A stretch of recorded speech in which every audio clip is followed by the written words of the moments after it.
যেই দল ফ্যাসিবাদী চরিত্রে বাংলাদেশের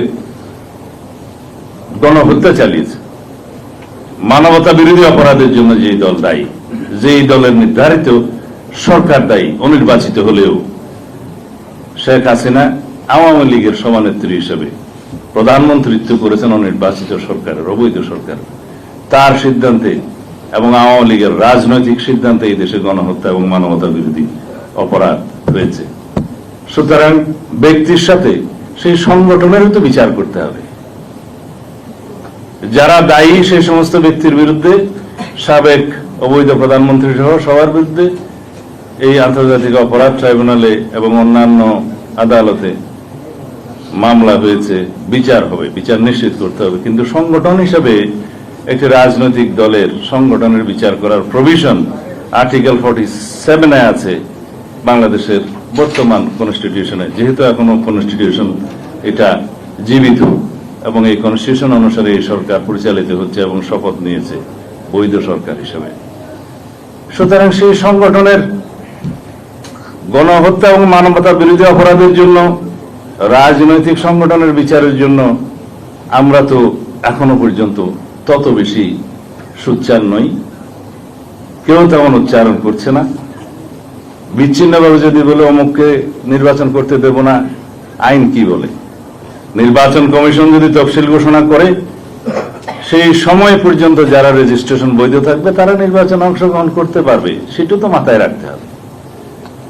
আপনারা শুনেছেন সংগঠন হিসেবে বিচারের জন্য আন্তর্জাতিক অপরাধ ট্রাইব্যুনালের আইনে এটি সংশোধনী আনার কথা ছিল, based on the constitutional provision 47 article, কিন্তু সেখান থেকে সরকার সরে গেলেন। এখন যদি সরকারের অংশ হিসেবে কোনো উপদেষ্টা যদি বলেন যে আমরা আওয়ামী লীগকে বিচার চাই, তো বিচার চাওয়ার জন্য তো আপনারা কিছু করলেন না। আর বিচার করার জন্য আমরা দাবি করছি, আপনারা দাবি করছেন, জনগণ দাবি করছে এই দেশে ফ্যাসিবাদী শক্তি, গণতন্ত্র হত্যাকারী, গণহত্যাকারী, মানবতা বিরোধী অপরাধে যারা দায়ী সেই সংগঠনের বিচার হোক, বিচারের মাধ্যমে নির্ধারিত হোক, তাহলে জনগণ মেনে নেবে। আরেকটি বিষয়, আমরা যখন বলি জনগণ নির্ধারণ করবে,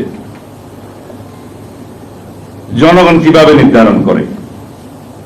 জনগণ হচ্ছে কনস্টিটিউশনাল প্রভিশন অনুসারে আমাদের দেশে রাষ্ট্রের সকল ক্ষমতার উৎস, মালিক, রাষ্ট্রের মালিকানা। এখানেই হচ্ছে সুপ্রিমেসি অব দি কনস্টিটিউশন। সেই মালিকানা তারা প্রয়োগ করে তাদের প্রতিনিধি নির্বাচনের মধ্য দিয়ে। সার্বভৌম শক্তির প্রতিনিধিত্ব হয় নির্বাচিত প্রতিনিধির মাধ্যমে। তারা সার্বভৌম পার্লামেন্টে এসে, পার্লামেন্টের সার্বভৌমত্ব হয় ওই জনগণের প্রতিনিধির কারণে।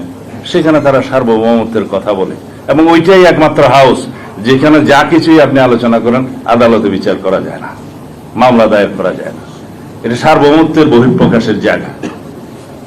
সুতরাং জনগণ নির্ধারণ করবে তো সেই পার্লামেন্টের মধ্য দিয়ে, সেই সার্বভৌম জায়গার মধ্য দিয়ে। তো সেই সার্বভৌমত্বের প্রতিনিধিত্বের নির্বাচনের ব্যবস্থাটা আগে করুন, সেখানে সব আলোচনা হবে। সমস্ত সরকারের সমস্ত সংস্কার কমিশনের রিপোর্টগুলো, যে সমস্ত রিপোর্টগুলো ঐক্যমত হবে সকল সংশ্লিষ্ট স্টেক হোল্ডারদের মধ্যে আলোচনার মধ্য দিয়ে, রাজনৈতিক দল সমূহ এবং গণতান্ত্রিক অন্যান্য সামাজিক শক্তি সহ বিশেষজ্ঞ সহ যারা একমত পোষণ করবেন, সেই সংস্কার প্রস্তাবগুলো বাস্তবায়নে তো কোনো বাধা নেই।